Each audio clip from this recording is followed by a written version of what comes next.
여러분, 오늘 또 만났습니다. 반갑습니다. 지한입니다.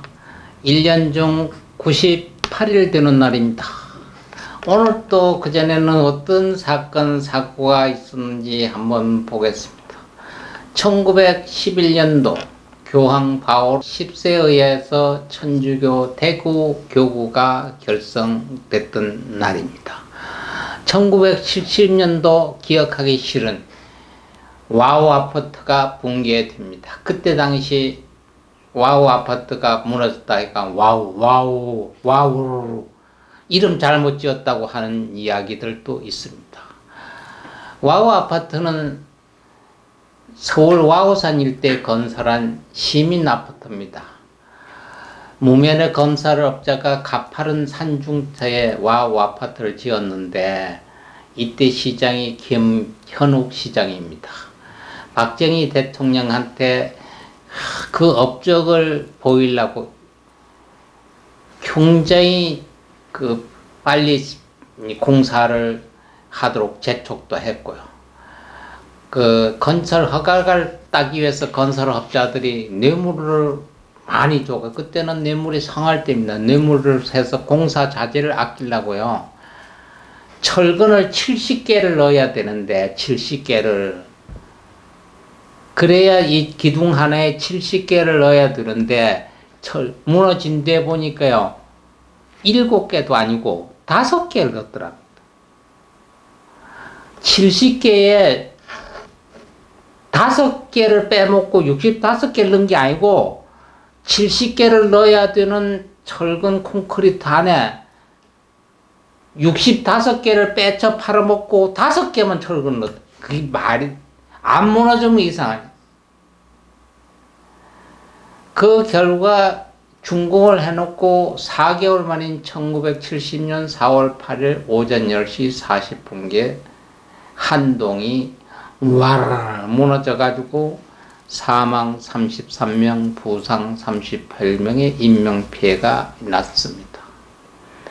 이때 아파트가 무너짐이 언덕배에 지었으니까 무너짐이 그 밑에 이제 판잣집들이 있는데 이거 들이덮쳐서 거기서도 사망이 1명 나고 중경사가 2명이 났어. 그래서 총 34명이 죽고 부상자가 40명이 났던 사건입니다. 이게 우리나라 아파트로 최초에 무너진 겁니다.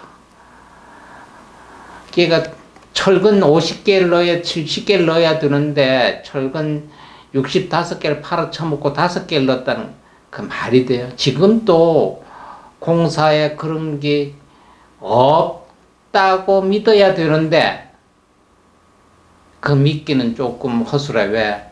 얼마 전에 광주에서 와르르 무너진 거 봤잖아요. 이게 언제입니까? 몇 년 됐습니까? 1970년대가 80년, 90년, 2000년, 2010년, 2020, 52년 만에 또 아파트 짓다가 와르르 무너졌었잖아요.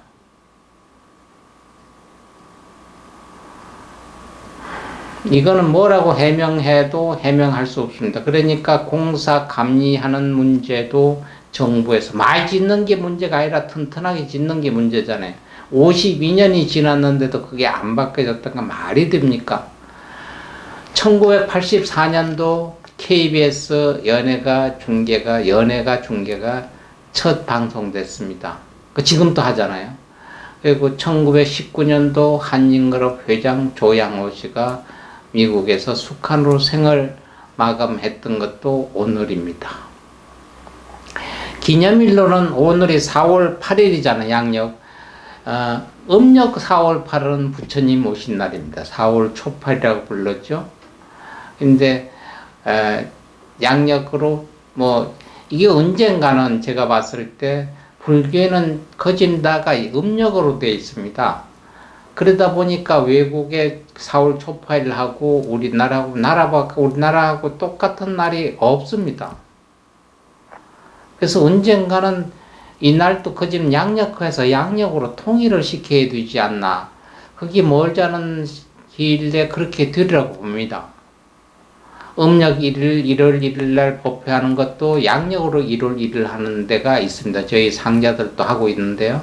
그러다 보니까 4월 8일 뭐 거진 다 음력으로 다 돼 있는데 부처님 오신 날도 양력으로 언젠가는 전환해야 되지 않나 봅니다. 올해는 2022년도는 5월 8일이 밑에 5월 8일이 음력 4월 8일이 되겠습니다. 이게 한국에서는 법정 공휴일이 아니었습니다. 1975년 이전까지는 크리스마스 날 12월 24일 날은 공휴일로 지정돼서 놀았습니다. 그래서 종교 간의 불평등 논란이 일어났죠. 이때 일본 서경보 스님이 용태영 변호사를 선임해서 소송을 제기했습니다. 그때는 헌법 제16조에 종교와 신앙의 자유가 있고 1항에는 국가는 한 종교를 치우치고 옹호하지 아니해야 된다고 하는 게 명시가 되어 있는데 크리스마스 날 놀잖아요. 그거는 한 종교를 국가에서 옹호했잖아요. 이승만 대통령이 기독교인이잖아요. 미국이 초창기에 카톨릭 국가로 만들어서 아니 그건 안 돼. 종교의 자유가 있다고 만들어 놓았는데 크리스마스 날을 공휴일로 지정을 했습니다. 이게 불평등. 헌법 제16조 1항 종교와 신앙의 자유가 있는데 1항 국가는 한 종교를 옹호하고 치우쳐서는 아니 된다는 게 있는데 크리스마스를 논다고 하는 것을 걸어서 16조 1항이 위반이라 그래서 일본 서경보 스님이 용태용 변호사, 이 변호사는 불교 변호사가 아니고 기독교의 변호사고 서울시 변호사협회 회장을 하시는 분을 용역을 해서 소송을 제기를 했고요. 해서 75년도 소송에서 승소를 했습니다. 그래서 부처님 오신 날은 국무위원들이 지정을 한 것이 아니라 소송에 승소를 해서 이긴 날인데 전두환이가 공휴일로 지정을 했다 이래서 자기 치적으로 남긴 날이기도 합니다. 그 다음에 원불교가 석가모니 부처님 탄생일 4월 8일을 원불교에서는 4대 축제 중 하나라고 생각합니다. 석존 성탄절로 기념한. 그러면 원불교는 석가모니, 우리가 얘기를 할 때 원불교이라면 석가모니 부처님하고 관계가 없습니다. 하나도 관계가 없습니다. 근데 왜 4월 8일을 원불교에서도 축제, 석존 성탄절 기념일로 얘기하냐면은 원래는 창시사 원불교를 창시하신 분 소태산 박중빈이라고 해요. 개인이 우리나라만 있는 종교입니다. 이분이 종교화를 하나 만들었어요. 그분 생일이 5월 5일입니다. 이 5월 5일 박중빈 소태산 축일인데 그만 이것을 4월 8일 음력 석가모니 부처님하고 동일시 같이 갖다 연결시켰어요. 그래서 그런데 사람들이 알기는 원불교하고 우리가 있는 일반 불교하고 같은 맥이냐 하면 불교부터 그렇지 아닙니다. 석가모니 부처님 뭐 관세보살 이런 거하고 아무 상관이 없고 소태산 박중빈 중심으로 만들어져 있어서 포교보다는 교육 일선에 일족을 하고 있습니다. 오늘 생일을 맞이하는 분을 보겠습니다. 1861년생인 손병희 선생님 하면 다 아시잖아요. 우리나라 지도자, 독립운동가, 천도교 지도자이자 대한제국의 독립운동가. 본명은 본관은 밀양이고 자는 응구고 중국의 망명 중 사용한 가명은 이상현이라고 합니다.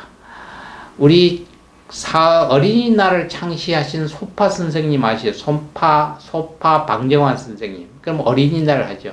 바로 이분의 장인이 손병희 선생님 되겠습니다. 그 다음에 1896년대 허정 선생님 1988년 9월 18일 향년 92세로 타계하신 분은 4.19 혁명 당시 이승만 대통령 하에서 이분이 외무부 장관인가 했습니다. 그때 허정 씨, 장면 씨가 국무총리를 했었는데 그분도 물러나고 외무부 장관이 헌정상 최초로 대통령 권행 대행을 했습니다. 그래서 개헌을 3차 개헌에 따라서 최초 의원 내각제 행정수본 국무총리를 역임을 했습니다. 그리고 윤보선 대통령과 장면 총리가 정신 취임될 때까지 대통령 권한 대행을 했던 분이 바로 허정 선생님이십니다. 그 다음에 여러분 농학 박사로 유명하신 분 1898년도 우장춘 박사가 있습니다. 이게 898년도 나셔서 1959년도 돌아가신 우장춘 박사. 우장춘 목소리는 누구? 씨 없는 수박 하면 알죠. 씨 없는 수박을 만드신 분이 우장춘 박사입니다. 그 다음에 독립운동가 조명아 씨, 관순 씨, 가재현 씨가 다 독립운동가시고요. 야구선수 김웅룡 씨, 배우 장용 씨, 가수 정성조 씨, 김은중 씨, 임재철 씨, 거미 씨, 기세현 씨, 이분 다 오늘이 생일 되겠습니다.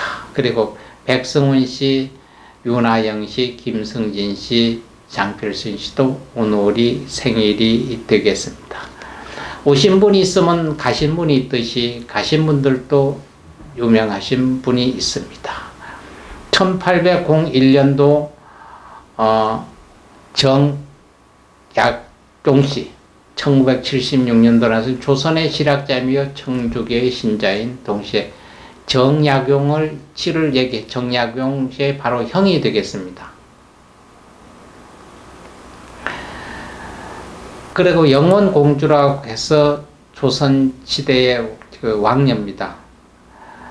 조선 24대 왕인 순조 후공 수기 박씨의 딸로 태어나서 호명세자 등과는 이복 남매 간이기도 합니다. 2013년도 구익균 씨, 독립운동가로서는 최고 오래 사신 105까지 사시다가 가신 분입니다. 신의주 보통고등학교를 나왔고 신의주 학생의과 때 주도 역할을 했고요. 안창호 선생님의 비서실장도 하신 분입니다. 2019년도는 대한항공 회장 조양호 씨가 가셨죠. 한진그룹 창업주 조중훈 씨의 아들이고요. 49년 3월 8일서부터 2000년 19년까지 한진그룹 회장도 하시고 대한항공 회장도 역임을 하셨습니다. 이렇게 오시고 가신 분도 오늘 하루도 지났고요. 불교로서는 음력으로는 2022년 오늘 8일을 약사불 제일이라고 합니다. 시간 있으신 분은 가까운 절을 법당에 가서 예불 드리시고 법문 들으시면 더 좋겠습니다. 우리가 항상 마음이 찜찜하고 마음이 괴로우실 때는 나무 사다라 다나 가남 다남 아다남 이렇게 좀 어렵죠. 그러니까 그러면 요것만 하세요. 옴 아슈바라 미니 사바 옴 아슈바라 미니 사바 옴 아슈바라 미니 사바 요거 메모를 쓰든지 뭐 짤막하니 적어서 가까운 데 TV나 이런 데 앞에 붙여놓고 생각나서만 한 번씩 읽고 외우시면 마음이 편안해지실 겁니다. 여러분 하루도 오늘보다는 내일이 더 좋으실 거고요. 항상 건강하시고 하루 동안에도 더 행복하신 날이 되시기를 바라겠습니다. 여러분 오늘도 감사합니다. 여러분 사랑합니다.